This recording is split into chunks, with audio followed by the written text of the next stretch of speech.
अस्सलाम वालेकुम। मोहम्मद सिद्दीक मिटवर वाब आला। मौजू कहाणीअ जो नालो डपु ऐं ञुञ।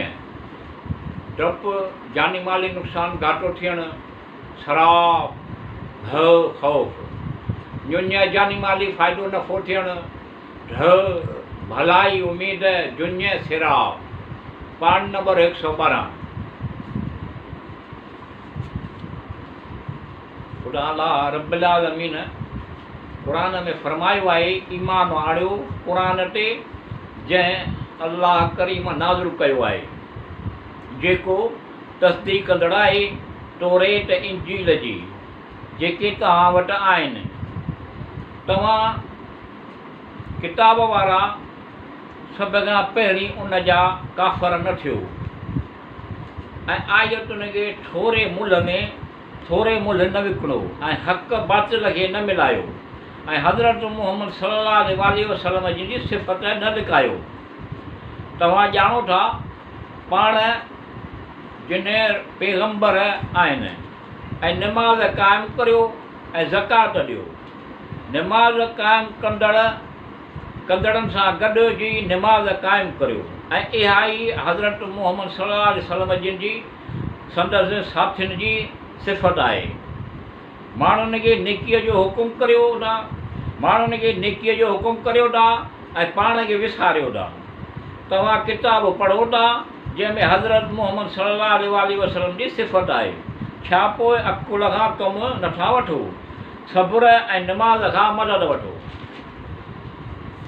ऐं क़ुरान मजीद तस्दीक़ कंदड़ आहे पैगंबरनि जी। निमाज़ क़ाइमु करियो, ज़कात ॾियो ऐं उम्मत मुहम्मद सल्लल्लाहु अलैहि वसल्लम तव्हांखे विचोली ऐं भलारी उम्मत कयो, जीअं तव्हां माण्हुनि ते शाहिद थियो ऐं रसूल तव्हां ते शाहिद थिए। यानी तव्हांखे पाक करे जंहिं क़िबले ते तूं हुएं, तंहिंखां पोइ कैबतुल्लाह हेॾां तोखे हिन करे फेरायोसीं त जीअं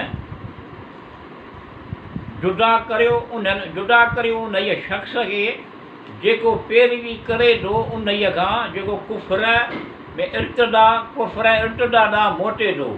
बेशक कैबतुल्लाह ॾांहुं मुंहुं करणु अलबत मुश्किल कमु आहे, मगर हिन खे हिदायत ॾिनी ऐं अल्लाह जे ईमान यानी पहिरीं क़िबले ॾांहुं तव्हांजी निमाज़ुनि खे ज़ाया कंदड़ न आहे। बेशक अल्लाह माण्हुनि खे अलबत ॾाढो महिरबान ऐं रहम कंदड़ आहे। बेशक असां आसमान ॾांहुं तुंहिंजे मुंहुं फिराइण खे ॾिसूं था, पोइ ज़रूरु तुंहिंजे मुंहं खे उन क़िबले ॾांहुं फेराईंदासीं जंहिंखे तूं पसंदि करींदो। पोइ पंहिंजे मुंहं खे मस्जिदुल हराम जे तरफ़ फेरायो। पोइ जिते बि हुजो पंहिंजा मुंहं मस्जिदुल हराम जे तरफ़ फेरायो। ऐं बेशक जिन खे किताब यानी तौरेत ऐं इंजील ॾिनो वियो आहे, उहे ॼाणनि था त मस्जिदुल हराम संदन रब जे तरफ़ां हक़ ऐं हज़रत इब्राहिम अलैहिस्सलाम जो क़िबलो आहे ऐं उनजो ऐं उहे जेके कम कनि था तिन खां अल्लाह गाफ़िल न आहे। जिन माण्हुनि खे किताब यानी तौरेत इंजील ॾिनो वियो आहे, जेके खेनि हर क़िस्म जी निशानी ॾींदे तॾहिं बि उहे तुंहिंजे क़िबले जी पैरवी कोन कंदा। ऐं जितां ॿाहिरि निकिरी पंहिंजो मुंहं खे मस्जिदुल हराम जे यानी बैतुल्लाह जे तरफ़ ॾांहुं फेरा ऐं जिते को पंहिंजा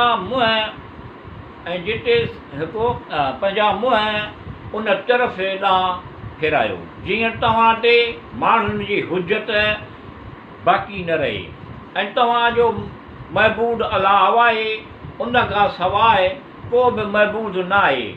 रोज़ी ॾींदड़ रहम कंदड़ आहे ऐं ईमान वारो तव्हां ते रोज़ा फ़र्ज़ कया विया आहिनि जीअं अॻियनि ते उन्हनि ते फ़र्ज़ कया विया हुआ जेके तव्हां खां अॻु हुया। मन तव्हां परहेज़गार थियो।